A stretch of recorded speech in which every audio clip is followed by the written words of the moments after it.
महायुति की प्रगतिशील और महाराष्ट्र को नई ऊंचाइयों पे लेके जाने वाली सरकार फिर एक बार महाराष्ट्र में अवश्य चुनकर आ रही है।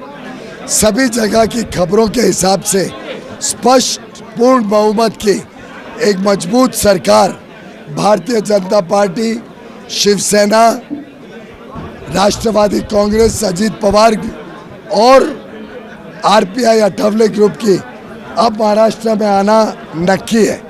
महाराष्ट्र के लोग विकास चाहते हैं, महाराष्ट्र के लोग समाज को जोड़ने वाली सरकार चाहते हैं, महाराष्ट्र के मतदाता ऐसी सरकार चाहते हैं जो प्रधानमंत्री नरेंद्र मोदी जी के साथ कंधे से कंधा मिलाकर महाराष्ट्र को आगे भी नंबर 1 स्टेट बनाए रखे।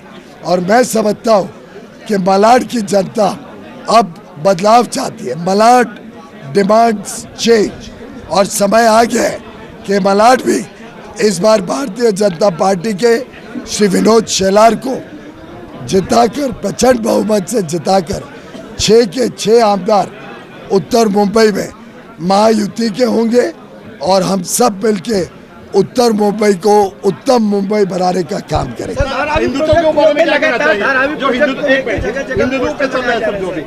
मैं समझता हूँ सारे समाज को साथ लेकर हम आगे चल रहे हैं। प्रधानमंत्री मोदी जी ने कभी किसी के धर्म, भाषा, जाति के आधार पर भेदभाव नहीं किया है और मुझे पूरा विश्वास है आगे भी महायुति की सरकार सभी का उद्धार करके महाराष्ट्र को आगे बढ़ाएगी। हम सभी स्लम्स को अच्छे पक्के मकान उन्हीं की जगह पर जहां वो रहते हैं वहीं पर उनको अच्छा पक्का मकान मिले, अच्छा घर मिले, अच्छा जीवन मिले, उसके लिए प्रतिबद्ध है।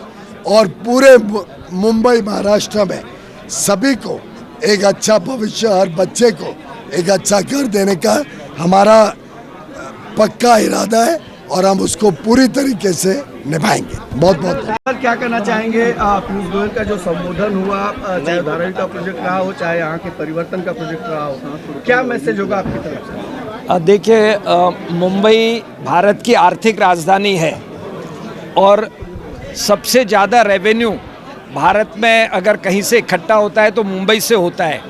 लेकिन मुंबई को हमेशा नज़रअंदाज किया गया है और जिस हिसाब से मुंबई का विकास होना चाहिए था मुंबई का विकास नहीं हुआ है। आप दिल्ली को मुंबई से कंपेयर कर लीजिए, लेकिन पिछले 10 सालों में जब से नरेंद्र मोदी की सरकार दिल्ली में आई है और यहाँ पर पिछले 2.5 वर्षों में फडणवीस जी और एकनाथ शिंदे जी की सरकार आई है तो इंफ्रास्ट्रक्चर पर बहुत बड़ा काम हुआ है। आप अगर देखेंगे तो वर्ली से लेकर नरीमन पॉइंट तक जो सी लिंक है वो बना है और अभी बांद्रा से लेकर भाईंदर का प्रोजेक्ट भी पास हुआ है, टेंडर हो गया है। और एक वर्सोवा से लेकर के मलाड मठ तक जो ब्रिज का है उसका भी टेंडर पास हुआ है, निर्माण कार्य शुरू हुआ है। और ये जो फ्लाईओवर्स है, अटल सेतु है और जितना काम ये पिछले 2.5 वर्षों में एकनाथ शिंदे और फडणवीस जी सरकार ने किया है, उस गति को आगे कायम रखने के लिए फिर से एक बार महाराष्ट्र में भारतीय जनता पार्टी, शिवसेना एकनाथ शिंदे, अजीत पवार राष्ट्रीय कांग्रेस पार्टी और बाकी दलों की सरकार बने। तो आज यहाँ पीयूष जी का जो कार्यक्रम था उसमें समाज के बहुत प्रतिष्ठित doctors, chartered accountant, businessman, builders, architects, ये करीब 500 की तादाद में ऐसे लोग थे जो किसी भी राजनीतिक पार्टी के कार्यक्रमों में नहीं जाते हैं, लेकिन वो समाज के प्रति जागरूक हैं और समाज के प्रति उनका योगदान हमेशा हमें मिलता है, आर्थिक रूप से भी मिलता है, सभी प्रकार से मिलता है। तो पीयूष जी ने यहाँ पर उत्तर मुंबई में चल रहे जो विकास कार्य हैं, वो बरली आकुर्ली का ब्रिज हो, आकुर्ली का सबवे हो या मलाड का इस कॉन्स्टिट्यूएंसी का जो ट्रैफिक रहती है मारवे रोड पर, वहाँ का फ्लाईओवर की बात हो, और यहाँ पर जो एक नैरेटिव चलाया जा रहा है कि भांडुप, धारावली, वहाँ के लोगों को यहाँ मलाड में ज़मीन दे करके उन्हें यहाँ पर स्थापित किया जाएगा, वो एकदम गलत नैरेटिव है। और अभी पीयूष जी ने बताया कि जो जहाँ जिस क्षेत्र में रहते हैं उसी क्षेत्र में उनको यहाँ पर स्थापित किया, उनका रहने की व्यवस्था की जाएगी। बाहर से कहीं से भी लोगों को ला करके मलाड में बसाने की किसी भी प्रकार की कोई योजना नहीं है। अगर आप मेट्रो को भी देखेंगे तो पिछले 2.5 वर्षों में जो मेट्रो का विकास मुंबई के अंदर हुआ है वो 2.5 वर्ष के पहले विकास रुका हुआ पड़ा था।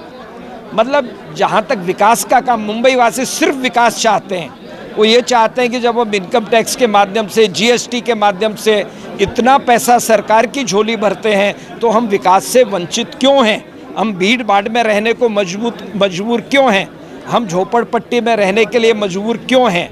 तो ये जो अड़चनें आ रही हैं विभिन्न प्रकार के प्रोजेक्टों में, ये पीयूष गोयल जी का संबंध, डायरेक्ट संपर्क पूरी सेंट्रल कैबिनेट से है, जिसमें विकास पुरुष नरेंद्र मोदी हैं, नितिन गडकरी हैं, अमित शाह हैं। तो मोदी जी के नवरत्नों में से एक व्यक्ति हमें मलाड के विकास के लिए मिला है। तो मुझे लगता है कि हम बड़े भाग्यशाली हैं। एक बात पूछना चाहते हैं छोट पे, हिंदुत्व का मुद्दा सबसे बड़ा है, विकास तो होता रहेगा, हाँ, हिंदू बचेगा।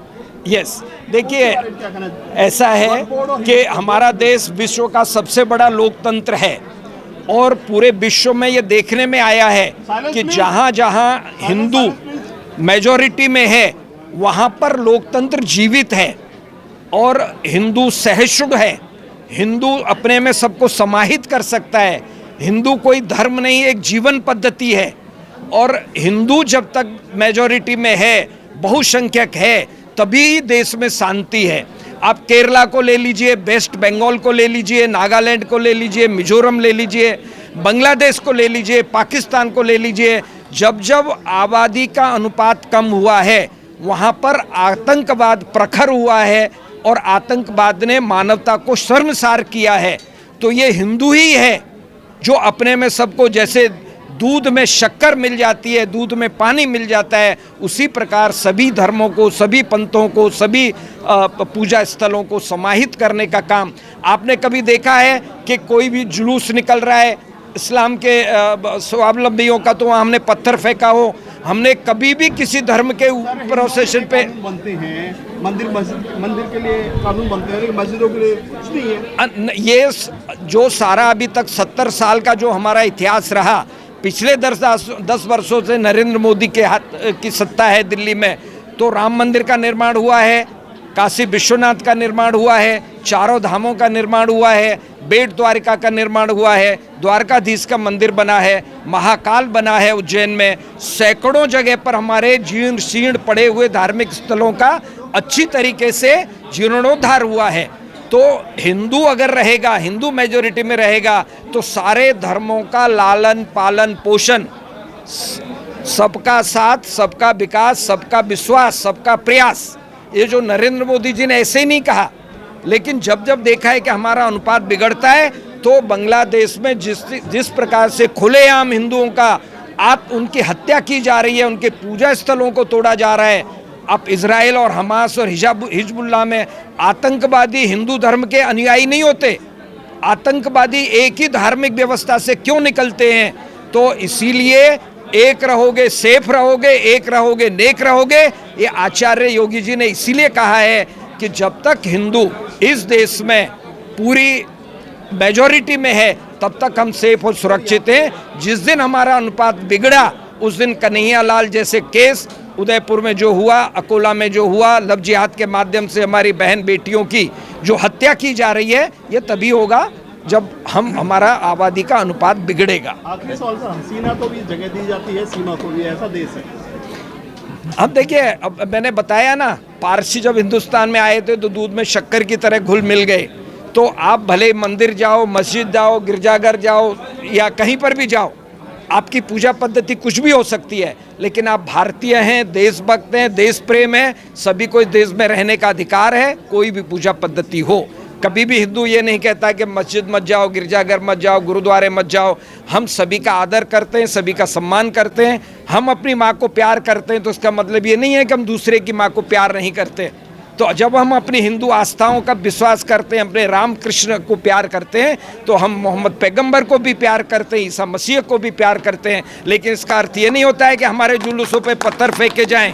एक व्यक्ति, कांग्रेस का एक आदमी नहीं बोलता है कि ये पत्थर क्यों फेंके जाते हैं जन्माष्टमी के पर और ये सब उनके उसमें लगे हुए हैं। उनका ये मुस्लिम आस्थाओं के प्रति हमारे मन में कोई भेदभाव नहीं है, लेकिन हम उनके ऊपर कभी पत्थर नहीं फेंकते, तो वो हमारे ऊपर पत्थर फेंकेंगे तो हम कभी भी सहन नहीं करेंगे। Thank you sir.